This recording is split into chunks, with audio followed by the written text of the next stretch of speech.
Adrian Khan was the heir to one of the richest business empires in the country, the only son of billionaire steel tycoon Iqbal Khan, a man known for his ruthlessness in business and his obsession with status. For years, Iqbal had controlled every aspect of Adrian's life, from the schools he attended to the friends he was allowed to keep. But now, after the tragic passing of Adrian's mother a decade ago, Iqbal had decided it was time for something he believed his son needed, a proper mother figure. However, his definition of proper was as cold and calculated as his business deals. One bright Saturday morning, Adrian returned from a charity event to find his father waiting in the grand marble foyer of their mansion, wearing an uncharacteristic smile that made the young man suspicious. "Today is the day, son," Iqbal announced, clapping him on the shoulder as though they were close. "I've arranged for you to meet a selection of the most sophisticated women in the city. Models. Class. Beauty. Everything your mother had." Adrian frowned. "Models?" he repeated. "For what?" His father's smile widened. "To choose from. One of them will be your stepmother." It was said so casually, as if picking a suit off a rack. Adrian felt his stomach twist. He had no desire to replace his mother, and the thought of parading women in front of him like objects made him nauseous. Still, Iqbal led him into the mansion's ballroom, where 10 glamorous women stood in designer gowns, each one perfectly poised, their eyes gleaming with ambition. Cameras from a lifestyle magazine had been invited to capture the family moment, because of course his father couldn't resist turning even this into a PR stunt. The women smiled sweetly, but Adrian saw the calculation in their eyes. They weren't here for him, they were here for the Khan fortune. As his father introduced each one, Adrian's attention drifted toward the back of the room, where a young maid was quietly clearing empty glasses from a table. She wore a simple black uniform, her hair tied back, her head lowered as if she hoped to be invisible. Her presence was like a breath of fresh air in a room suffocated by perfume and ego. Something about her delicate movements, the quiet care she took not to make a sound, made Adrian curious. While his father spoke on about how elegance and status mattered, Adrian found himself staring at her, wondering who she was. After the introductions, the models were encouraged to mingle. One after another approached Adrian, complimenting his suit, pretending to be fascinated by his charity work, all the while steering the conversation toward money, cars, and vacations. Adrian nodded politely, but his mind was elsewhere. When no one was watching, he slipped away toward the maid. She was pouring water into crystal glasses, her hands steady despite the weight of the tray. "Hi," he said gently. She looked up, startled, her eyes wide, deep brown with a softness that struck him instantly. "Hello, S. Sir," she murmured, glancing down again. "You work here?" Adrian asked. She nodded. "Yes, sir. My name is Amara. I started last week."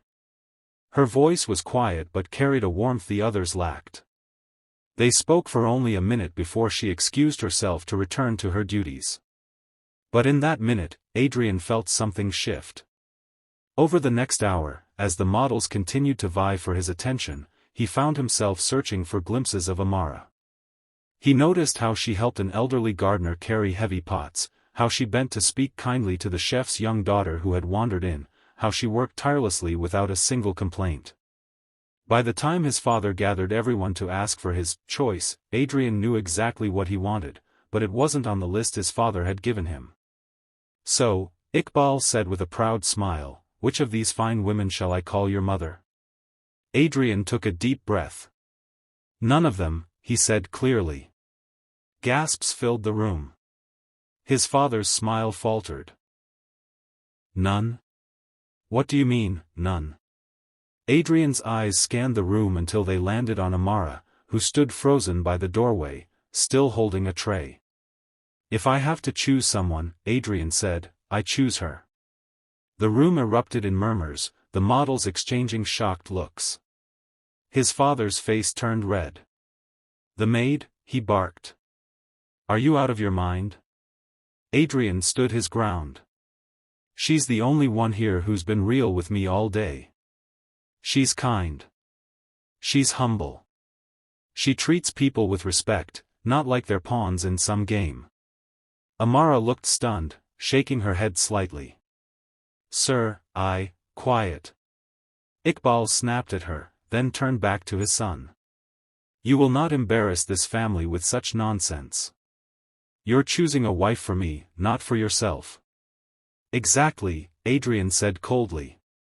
And that's the problem. You're not choosing for the heart, you're choosing for the headline.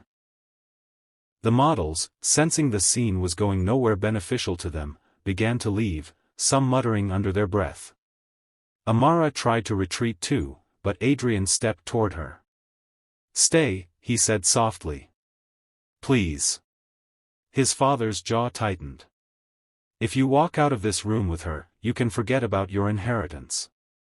Adrian didn't even hesitate. Then I guess I'll have to learn to live without it. The silence that followed was deafening.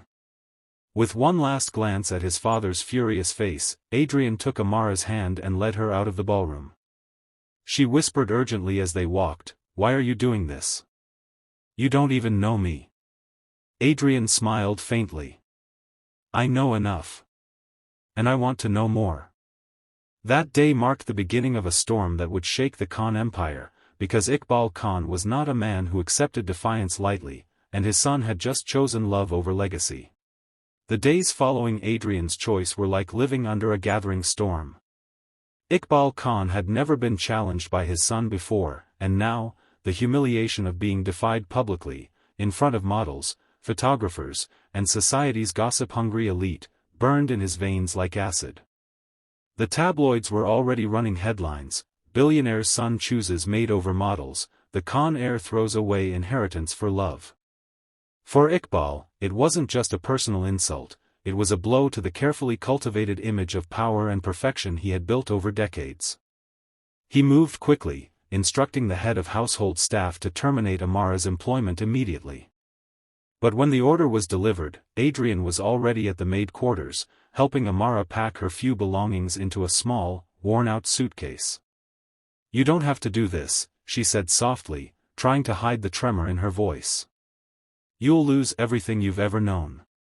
Your home. Your future." Adrian shook his head. "A home without love isn't a home. A future built on lies isn't a future I want." Her eyes glistened, and for a moment she looked as though she might cry, but she held it back. They left together, walking past the marble columns and polished floors, stepping out into the world beyond the Khan mansion's iron gates. The first few weeks were hard.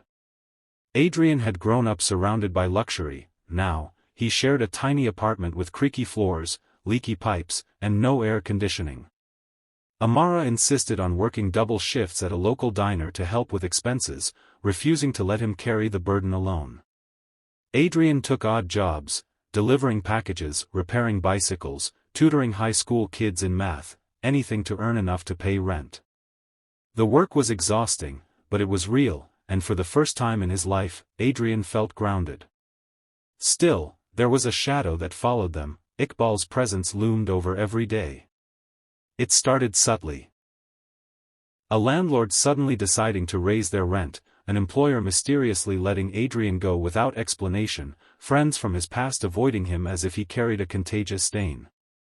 It didn't take long for Adrian to realize what was happening. His father was using his influence to make their life unbearable, hoping to force them apart. One night, after Amara returned home late from the diner, she found Adrian sitting on the edge of the bed, his face tense.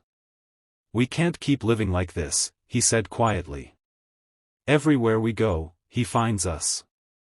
Every job, every opportunity, he crushes it." She sat beside him, taking his hand. "Then we fight back. Not with money, not with power, but with truth." Adrian frowned. "What truth?" Amara hesitated, her eyes fixed on the floor. "I haven't told you everything about me," she whispered. "I wasn't always a maid. I was in medical school. I was months away from graduating. But my father, he got sick. We couldn't afford his treatment, so I left school to take care of him. I worked whatever jobs I could find. When he passed away, I had nothing. No degree. No savings. Just debts. Her voice trembled. I took the job at your mansion because I needed stability. I didn't expect to meet you, and I certainly didn't expect, she trailed off, but Adrian squeezed her hand gently. You didn't expect someone to choose you over the world's idea of perfection, he said softly. She shook her head, smiling faintly through tears. Hearing her story only made Adrian more determined. If his father thought he could break them with hardship, he was wrong. In the following months, Adrian and Amara started something new, a small community project to help young people from poor backgrounds get vocational training and education opportunities. They began with nothing but a handful of donated tools, a few volunteers, and an empty warehouse space that smelled of dust and hope. Slowly, word spread. The program grew. Local businesses started pitching in. Young men and women who had been struggling on the streets were suddenly learning carpentry, computer repair, and nursing skills.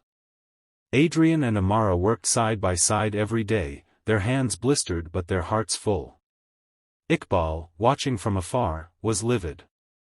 But as much as he hated to admit it, the public perception was shifting. Instead of being mocked for throwing away his inheritance, Adrian was now being praised for his commitment to the underprivileged. News outlets began running stories about the project, featuring images of Amara teaching young women first aid, or Adrian helping a boy fix his first bicycle. The more the program succeeded, the less control Iqbal seemed to have over the narrative. One rainy evening, as thunder rolled over the city, Adrian returned to the apartment to find Amara waiting with an envelope in her hands. "This came for you," she said, her voice unreadable. Inside was a letter in his father's handwriting, along with a set of car keys. The letter was short: "Meet me at the old family villa. Alone." Adrian went, not because he expected reconciliation, but because he needed to face his father without fear. The villa was quiet, the air thick with the scent of rain-soaked earth. Inside, Iqbal was sitting in the same armchair Adrian remembered from childhood, a tumbler of whiskey in his hand. "You've made a fool of me," Iqbal said without looking up. "And yet, you've done something I couldn't. You've earned respect without money." He finally looked up, his expression unreadable. "If your mother were alive, she'd probably side with you." Adrian was taken aback. It wasn't an apology, not exactly, but it was the closest thing to humility he had ever heard from his father. "Then why are you still trying to destroy us?" he asked. Iqbal sighed, setting down his glass. "Because I was afraid. Afraid that you'd waste your life on someone who couldn't handle it. But I see now, she can." There was a pause, and for the first time in years, they spoke without raised voices. Iqbal didn't promise to change overnight, but he agreed to stop interfering. Weeks later, at the community center's first graduation ceremony, Amara stood on stage in a simple blue dress, smiling as the first batch of trainees received their certificates. Adrian looked at her and felt a wave of gratitude for the chaos that had led him here. As the crowd applauded, he stepped to the microphone. "This journey started because I made a choice," he said, his voice steady. "Not the choice people expected, not the one that made sense to the world, but the one my heart knew was right. If you've ever been told you're not enough, or that your dreams are too small, remember this: the only approval you need is your own. And if you believe in love, kindness, and fighting for what matters, you will never be poor." The audience erupted into cheers. Adrian glanced at the cameras. The event was being streamed online. And with a smile, he added, "And for everyone watching from home, if this story has touched your heart, hit that subscribe button. Because there are more stories like ours, and together, we can make sure love always wins over greed."